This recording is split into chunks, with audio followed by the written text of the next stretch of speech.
Selamat malam rekan-rekan sekalian. Malam. Assalamualaikum warahmatullahi wabarakatuh. Waalaikumsalam.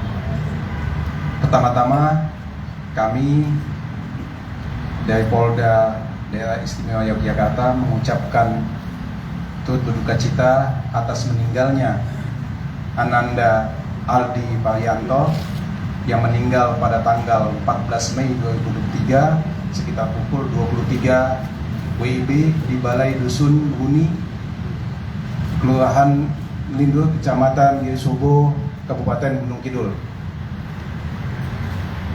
Adapun proses penyidikan yang saat ini sedang dilakukan, bahwasanya penyidik Polda DIY telah menetapkan satu orang tersangka yang bernama Bribtu MK, pekerjaan Polri, anggota Polsek Condong Jatuh, Depok, Sleman. Girisobo. Yang mana alamat yang bersangkutan adalah di Condong Jatuh, Depok, Sleman, DIY. Terhadap perbuatan tersangka saat ini dipersangkakan dengan pasal 359 KUHP, yaitu karena kesalahannya atau kelalaiannya mengakibatkan orang lain meninggal dunia. Adapun kronologis kejadiannya adalah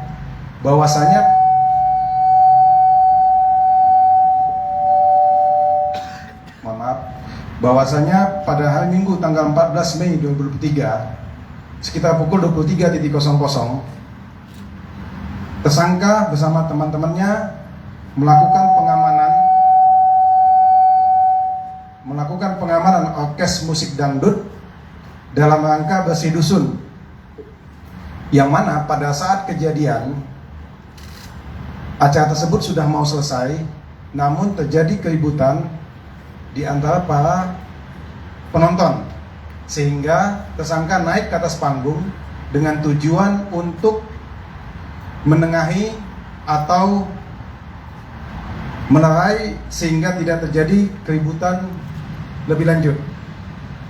Kemudian tersangka dari atas panggung meminta senjata api yang dipegang oleh rekannya, yaitu saksi Harsatyo Ibnu Yudono, dengan tujuan diamankan, dikarenakan yang membawa senjata masih junior daripada tersangka, dan kemudian senjata tersebut diberikan kepada tersangka dan sambil menjelaskan bahwasanya dengan kode bahwasanya posisi senjata dalam keadaan terisi, dan kemudian tersangka menganggukkan kepala tanda mengerti bahwasanya senjata tersebut dalam keadaan terisi, dan kemudian senjata tersebut disandangkan oleh tersangka dengan laras menghadap ke bawah, namun tidak dilakukan pengecekan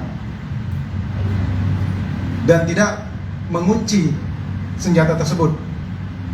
Kemudian pada saat tersangka menunduk untuk menegur salah satu penonton, tanpa sengaja senjata api tersebut meletus dan mengenai korban sehingga mengakibatkan korban meninggal dunia.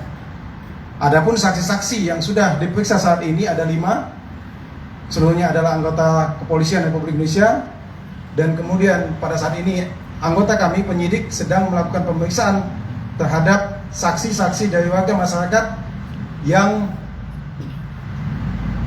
ada pada saat kejadian. Adapun korban meninggal dunia berdasarkan visum yang dikeluarkan oleh rumah sakit menyebutkan bahwasanya korban mengalami luka tembak pada bagian punggung bagian atas atau tengkuk dari bahu kanan dan tembus ke bagian dada-dada di sela iga. Dan terhadap korban tadi siang sudah dimakamkan. Saat ini kami masih melakukan pemeriksaan terhadap tersangka. Demikian rekan-rekan sekalian, proses penyidikan yang bisa kami sampaikan terkait penegakan hukum yang dilakukan oleh tersangka. Adapun terkait penegakan hukum internal nanti akan dijelaskan oleh Bapak Kabid Propam. Demikian.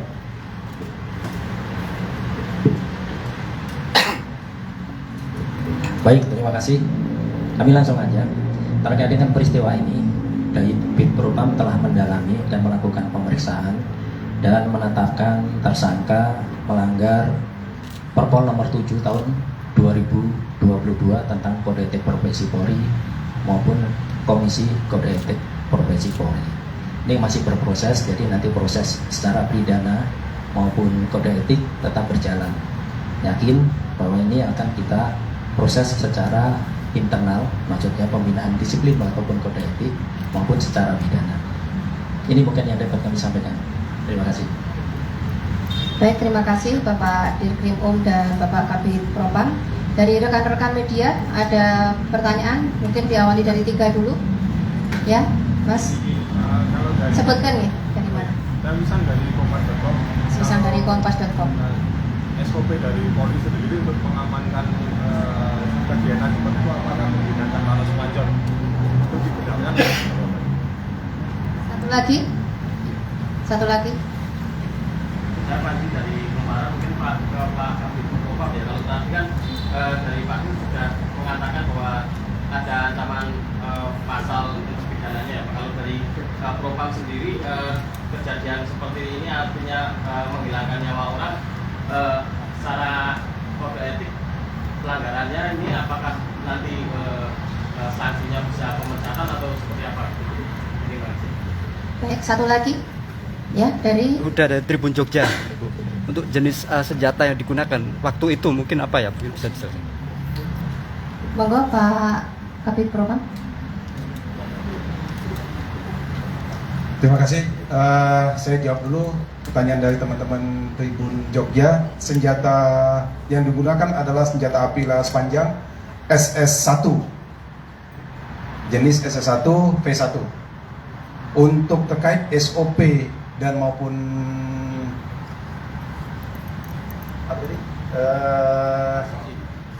sanksi itu nanti akan didalami oleh internal ataupun oleh Propam. Terkait dengan penyidikan, rekan-rekan sekalian, kita fokus bahwasanya tersangka telah melakukan karena kelalaiannya sehingga atau kealpaannya sehingga mengakibatkan korban meninggal dunia. Demikian. Mungkin bisa saya tambahkan ya. Saya dari mana tadi Mas? Yang masih masalah kode etik ya. Nah, kode etik itu nanti sanksi yang paling berat maksimal kita adalah PTDH. Ya, maksimal nanti PTDH. Kemudian terkait dengan masalah pengamanan penggunaan SENPI tadi, ya kita nanti akan dalami, kita sesuaikan dengan Perkap nomor 1 tahun 2009 tentang penggunaan kekuatan maupun tindakan kepolisian. Jadi nanti kita masih berproses ya, kita dalami. Ini mungkin yang bisa saya sampaikan. Terima kasih. Ada lagi? Bu, Pak Kabid Propam, saya mau tanya. Dari mana Pak? Saya Cahyo dari Merdeka.com mau tanya. Ini kan bukan pertama kalinya ya terjadi kasus SENPI atau kemudian kelalaian SENPI di area Polda DI ya. Sebelumnya kan pernah ada kejadian di Jalan Kaliurang itu yang tembakan peringatan itu. Ini apakah akan jadi perhatian khusus dari Polda DIY terkait penggunaan SENPI? Maksudnya apakah grade-nya akan diperketat lagi anggota yang menggunakan SENPI atau yang berhak kemudian membawa SENPI atau seperti apa nih Pak Matur Suwun? Hukum dari Garnas terkait dengan kasus ini mungkin dari saat kejadian itu apakah Kapolres ada di Kapolsek ada di sana dan peralihan senjata dari saksi satu ke tersangka itu apakah sudah mendapatkan persetujuan dari Kapolsek sebagai pimpinan penanggung jawab itu? Mungkin bisa dijawab Pak. Ya, dari merdeka.com ya, perhatian khusus terkait dengan penggunaan SENPIT ya. Penggunaan SENPIT itu sudah ada SOP-nya Mas ya. Jadi nanti kita akan dalami di mana titik kelemahannya atau di mana